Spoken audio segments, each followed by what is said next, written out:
May isang bagay kang hindi pa inaamin sa sarili mo. Hindi mo siya mahal, hindi mo lang matanggap na kaya mong mabuhay nang wala siya.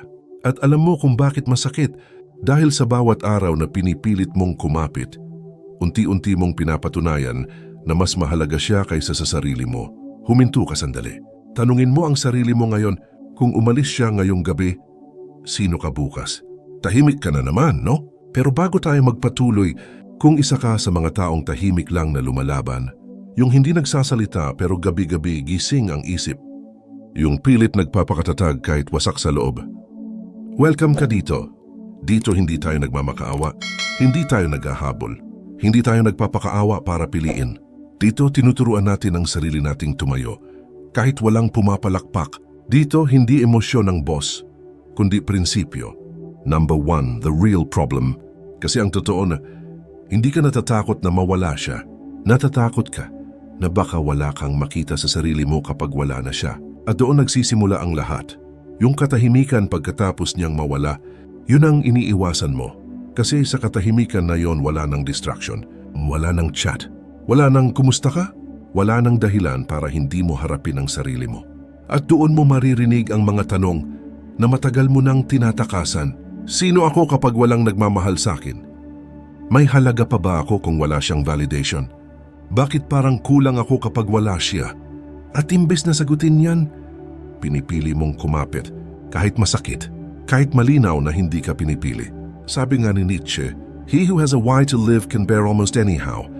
Pero paano kung ang why mo siya? Paano kung ang dahilan ng paghinga mo ay isang tao na hindi naman pinili na manatili? Ibig sabihin, ibinigay mo ang kontrol ng buhay mo sa isang taong hindi naman sigurado sa'yo. At doon nagiging delikado. Kasi bawat galaw niya may epekto sa'yo. Kapag nag-reply siya, masaya ka. Kapag hindi, wasak ka. Unti-unti, nawawala ang sentro ng buhay mo. Hindi na ikaw ang may hawak ng emosyon mo. Siya na. At ang pinakamasakit, hindi niya alam kung gaano kalaki ang kontrol niya sa'yo. Dahil kusang ibinigay mo. Number 2, the painful truth. Hindi ka mamahalin dahil lang marunong kang maghintay. Hindi ka pipiliin dahil lang hindi ka sumuko. Ito ang katotohanang mahirap tanggapin. Hindi reward ang pagmamahal. Hindi ito ibinibigay dahil deserve mo. Hindi ito napipilitan dahil andiyan ka lagi. Minsan, kahit gawin mo lahat ng tama, hindi ka pa rin ang pipiliin.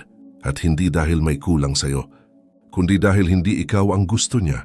Masakit pakinggan, pero mas masakit kung hindi mo tatanggapin. Minsan, habang mas humahabol ka, mas lalo kang nawawala. Hindi lang sa kanya, kundi sa sarili mo. Napapansin mo ba? Dati may mga bagay kang gustong gawin. May mga pangarap ka. May mga oras na buo ka kahit mag-isa. Pero ngayon, lahat umiikot sa kanya. Yung mood mo nakabase sa replies niya. Yung energy mo nakadepende sa presence niya.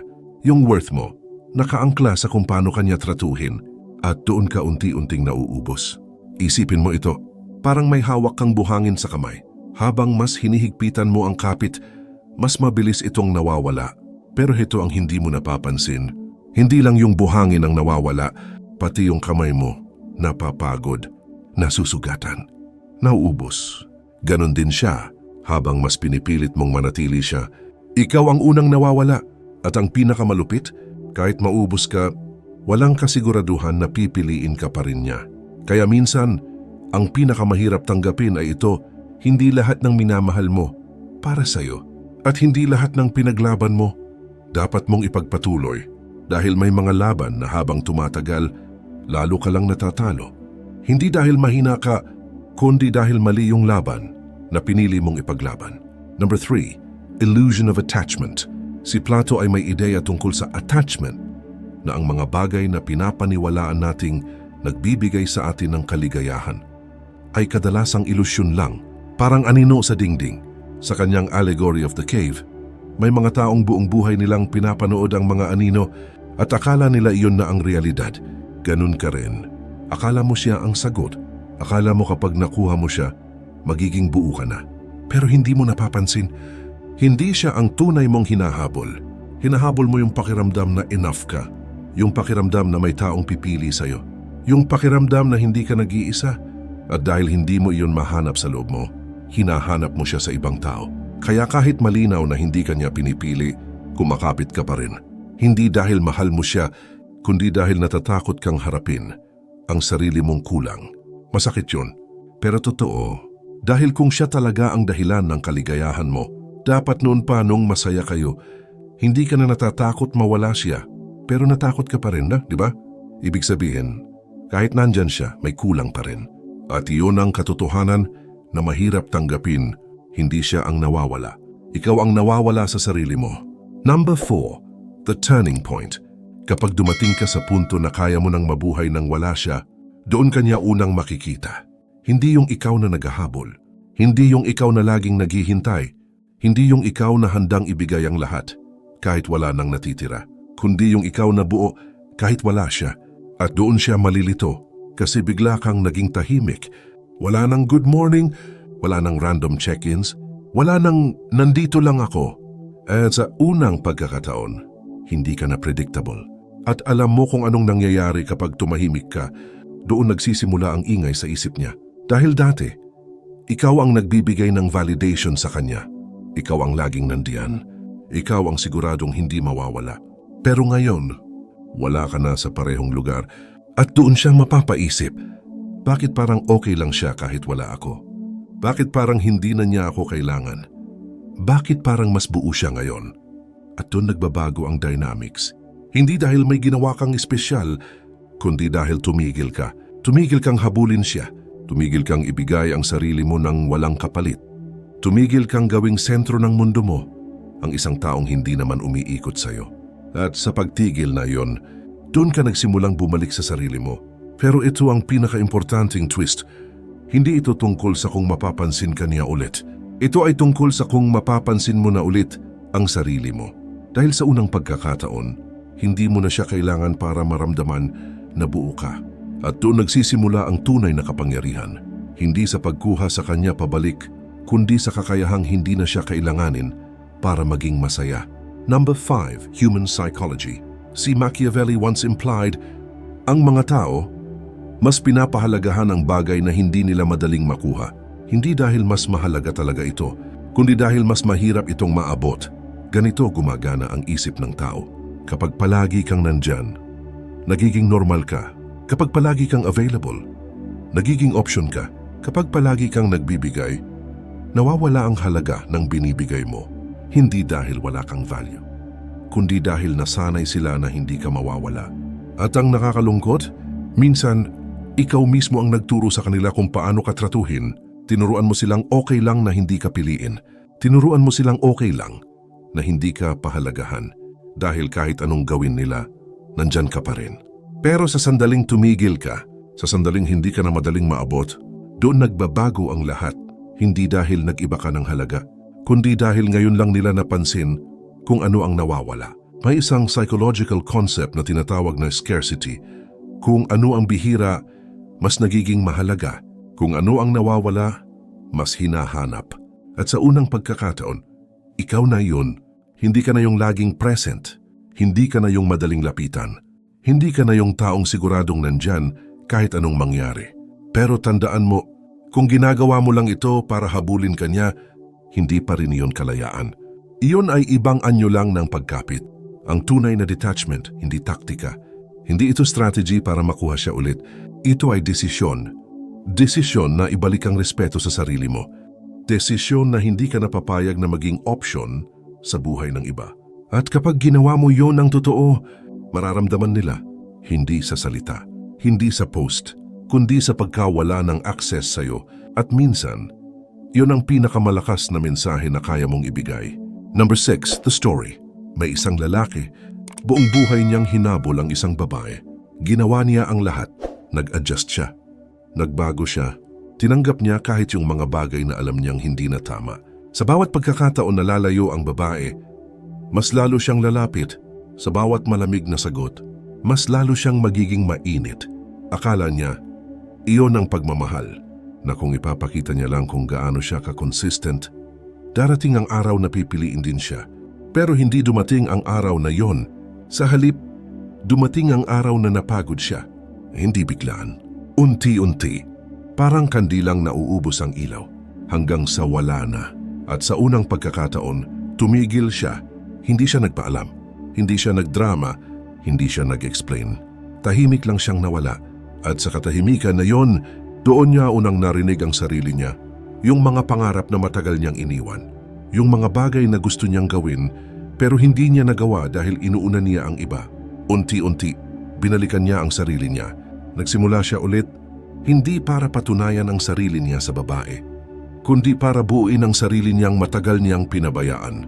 Lumipas ang mga linggo at sa kabilang side, napansin ng babae ang pagkawala.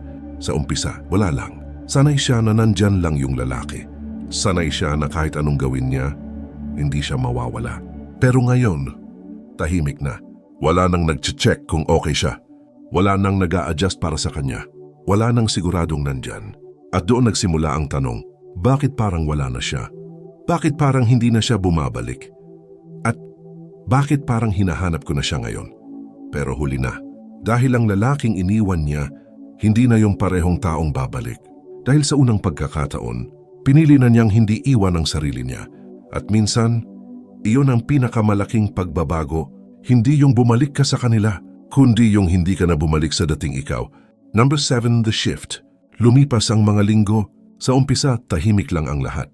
Parang walang nagbago, pero sa ilalim ng katahimikan na yon, may unti-unting gumagalaw.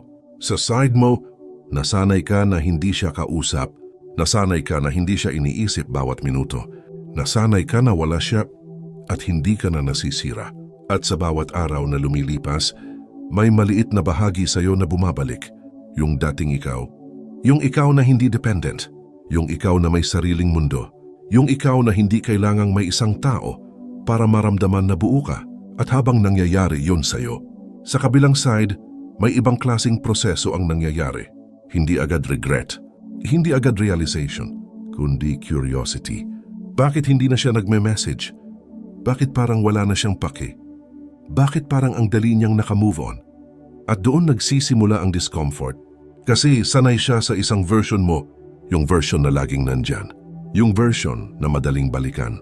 Yung version na kahit saktan, hindi umaalis. Pero ngayon, wala ka na sa parehong lugar. At ang pinaka nakakagulat para sa kanya, hindi yung pagkawala mo, kundi yung katotohanan na kaya mo pala, na kaya mong hindi siya habulin, na kaya mong hindi siya kausapin, na kaya mong mabuhay nang wala siya. At doon nawawala ang kontrol dahil ang taong dati niyang sigurado biglang naging hindi na predictable. At alam mo kung ano ang ironic? Habang mas nagiging buo ka, doon kanya mas naiisip. Hindi dahil hinahabol ka niya, kundi dahil hindi ka na niya maintindihan. Pero ito ang mahalaga, hindi na mahalaga kung bumalik siya o hindi. Dahil sa unang pagkakataon, hindi na siya ang sentro ng kwento mo. Ikaw na. And sa'yo nang mo pagkakataon, bumalik ka sa sarili mo. Number 8, deep realization. Ang detachment, hindi kawalan ng pagmamahal. Ito ay mas mataas na anyo ng pagmamahal. Pagmamahal na hindi umaasa, hindi kumakapit, at hindi natatakot mawala. Ito yung klase ng pagmamahal na hindi nagsasabing, kailangan kita para maging buo, kundi nagsasabing, buong-buo na ako. Kaya kong magmahal nang hindi nawawala ang sarili ko. At iyon ang pinagkaiba. Kasi karamihan sa atin, hindi nagmamahal, kumakapit. Hindi tayo nasasaktan dahil mahal natin sila, nasasaktan tayo dahil umaasa tayo na sila ang magpupuno sa kulang sa atin. Pero ang problema, walang tao ang kayang punuin ang isang bagay na hindi mo kayang buuin sa sarili mo. Kaya kahit gaano ka niya kamahal, kung kulang ka sa sarili mo, mararamdaman mo pa rin ang kakulangan at doon mo maiintindihan, hindi siya ang solusyon, hindi siya ang sagot, hindi siya ang magliligtas sa iyo sa sarili mong emptiness. Ikaw lang. At kapag na-realize mo yon, unti-unti mong tatanggalin ang takot. Takot na mawalan, takot na maiwan, takot na hindi piliin. Dahil alam mo na, kahit mawala ang lahat, may isa pa ring mananatili. Ikaw. At ang taong hindi natatakot mawalan, hindi madaling kontrolin, hindi madaling manipulahin, hindi madaling i-ignore, at higit sa lahat, hindi madaling palitan dahil ang value niya hindi nakadepende sa kung sino ang nananatili, kundi sa kung paano niya pinipili ang sarili niya araw-araw. Number 9, final challenge. Kaya ngayon hayaan mong tanungin kita kung kailangan mong piliin ang sarili mo o siya. Handa ka na bang piliin ang sarili mo? Hindi bukas, hindi kapag mas okay ka na, hindi kapag wala ka nang nararamdaman. Kundi ngayon, sa mismong oras na to, kaya mo bang aminin na pagod ka na? Pagod ka nang umasa, pagod ka nang maghintay, pagod ka nang ipaglaban ang isang bagay na hindi naman lumalaban para sa'yo. At kung sasabihin mong hindi pa, tanungin mo ulit ang sarili mo. Ilang beses mo pa ba gustong maramdaman to? Ilang gabi ka pa ba iiyak ng tahimik? Ilang beses mo pa ba babasahin ang lumang messages? Ilang beses mo pa ba kukumbinsihin ang sarili mo na baka this time magbago na? Kasi ang totoo, alam mo na ang sagot, pinipili mo lang hindi tanggapin. Dahil mas komportable ang sakit na pamilyar kaysa sa takot ng pag-let go. Pero ito ang hindi mo napapansin. Habang pinipili mong manatili sa sakit na yan, lalo mong nilalayo ang sarili mo sa buhay na para sa'yo. Isipin mo ito, paano kung may taong darating sa buhay mo? Napipiliin ka ng walang pagdadalawang isip? Na hindi mo kailangang habulin, na hindi mo kailangang hulaan kung mahal ka ba o hindi, na hindi mo kailangang ipaglaban ang sarili mo para lang mapansin. Pero paano siya darating kung punong-puno pa ang kamay mo sa taong ayaw naman humawak sa'yo? Minsan, hindi ka stuck dahil wala kang choice. Stuck ka dahil ayaw mong bitawan ang maling choice. At masakit ang bumitaw. Parang tinatanggal mo ang isang parte ng sarili mo. Parang may nawawala. Pero ang hindi mo alam, hindi ka nawawalan. Binabawi mo lang ang sarili mo. Binabawi mo yung oras na nasayang, yung energy na naubos, yung pagmamahal na ibinigay mo sa maling tao. And sa bawat pagbitaw mo, may bumabalik, unti-unti, yung respeto mo sa sarili mo, yung katahimikan ng isip mo, yung dignidad na matagal mong isinantabi. Kaya ulitin ko ang tanong, kung kailangan mong piliin, ay ikaw o siya, handa ka na bang piliin ang sarili mo? O hihintayin mo pang dumating ang araw na kahit sarili mo, hindi mo na makilala dahil sa sobrang tagal mong pinili ang ibang tao kaysa sa sarili mo? Minsan, ang pinakamaingay na pagbabago sa buhay mo, nagsisimula sa isang tahimik na desisyon na hindi ka nahahabol, hindi ka na magmamakaawa, at hindi mo naiiwan ang sarili mo para lang may manatili sa'yo. Kung nakaabot ka dito, ibig sabihin may parte sa'yo na handa ng magbago. Kung gusto mo ng ganitong klaseng content na nagpapalakas ng isip at damdamin, subscribe ka na. I-like mo ang video kung may natamaan sa'yo. At i-comment mo, pinipili ko na ang sarili ko. Dahil sa dulo ng lahat, ang taong hindi mo kayang mawala ay dapat ikaw.